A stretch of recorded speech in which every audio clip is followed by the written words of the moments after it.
Hello and welcome to another Raggy's Beers, Wines and Spirits review. Tonight I'm going to be reviewing, wow that's strong, a lager, craft lager I picked up from B&M Bargains the other day. I think it was about just over £1. And basically it's Pistonhead, their Haze lager. Now I've just looked at the strength and it's, you know, I could have sworn that says 6.4. Actually 5.1.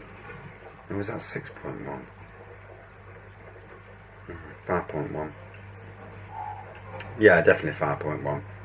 Yeah, it's got it in bigger writing. So, don't know much about it. Don't know much about the people who make it either. Doesn't really say any information on the can. Canned Haze Lager is a light, unfiltered brew. It's dry hopped with Galaxy hops offer a fruity tone. Now, if you've been watching my reviews, I did show you the can, didn't I? I'll show it again. If you've been watching reviews, I'm a bit sceptical of lagers. I'll review them as a lager, not against real ales. But lagers, you know, they do need to evolve. So these little craft lagers, at least it's a way to, you know, see how to evolve lagers. And if they take off, I suppose, you know, you've got a bit there. You've got a chance then of starting to mass produce, you know, mega mass produce. So we have a cloudy lager. I mean, it looks like a beer, really. Light gold colour with a white head. Hops in the aroma and a bit of floral. So, you know, that's different, you know, different than the normal light malt and grass, hay, all that rubbish that you get normally with lagers.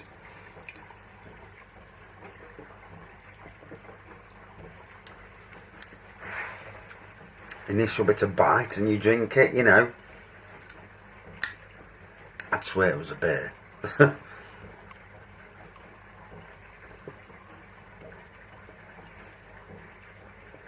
Oh. So yeah, very different to regular lagers. Very, very different. Very different to a lot of craft lagers I've had as well, to be fair.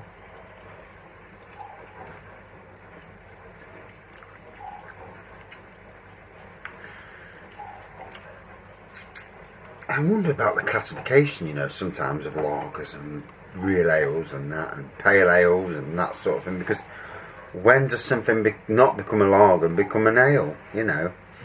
Or you know, it's an interesting area. Because this, if this was served to you in a pub on a blind tasting, most people, I reckon, would turn around and say, that's not a lager, that's a beer. You know. So, interesting.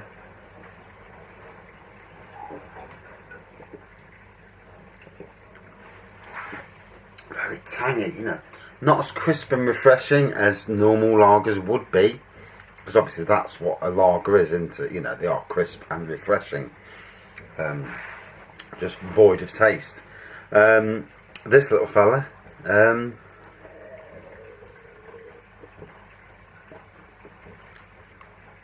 it's got aroma, it's got taste, bit of a twang to the taste, you know, it's a different kettle of fish than what you'd normally expect, let's put it that way.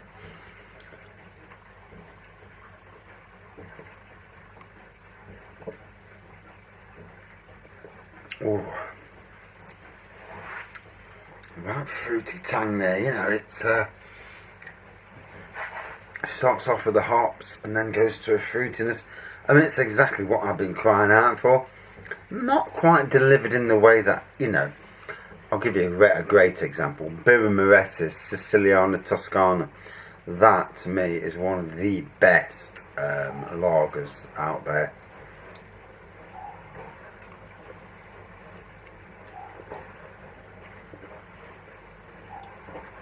But yeah,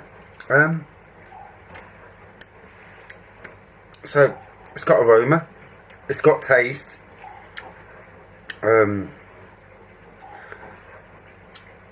wouldn't say it's the nicest tasting lager I've ever had, even though it has got, you know, a hoppy taste to it with floral, you know, and it's got a bit of a twang as well, you know. Ooh. Yeah, it's not the nicest tasting, but it is a very good lager, you know, and it's exactly the sort of the way lagers need to evolve if they're ever going to fight back against the craft beer revolution, you know. That's not to say that, I mean, I don't agree with the likes of Camera that say that everything should be bottle conditioned, you know, for this craft thing. Absolute rubbish. There's many good beers that aren't bottle conditioned that are better than a lot of the bottle conditioned beers, and a lot of bottle conditioned stuff, you know, some of it tastes absolutely rancid. There was a good beer shop in Gedling near me, and then it moved to Colic, and sadly it's closed down. I think the brewery went under, and we bought 17 different beers from there. My wife did for me for Christmas, and every one of them tasted funny, you know. And that's the bottle conditioned ones, so, you know, just because the bottle conditioned means nothing. But anyway, so for that lager, wow, it was a good lager. I wouldn't say it's one of my favourites, even though it's a step in that direction. So I'm going to give it a 4.3 out of 5. It was nice and very worth trying. You know, I'd love to hear people's review, own thoughts on, you know, if you've tried any of these or any of my beers or lagers, you know, that I've reviewed, or ciders, even spirits, you know, because it's great to get other people's thoughts, you know, because if I'm wrong, you know, it's good to be told that I'm wrong, you know, and if I'm right, you know, hey, let's change. But yeah, that was really nice, and yeah, even though it had a bit of it wasn't my total cup of tea. And anyway, thanks for watching, and if you can, please subscribe. Cheers. See you soon.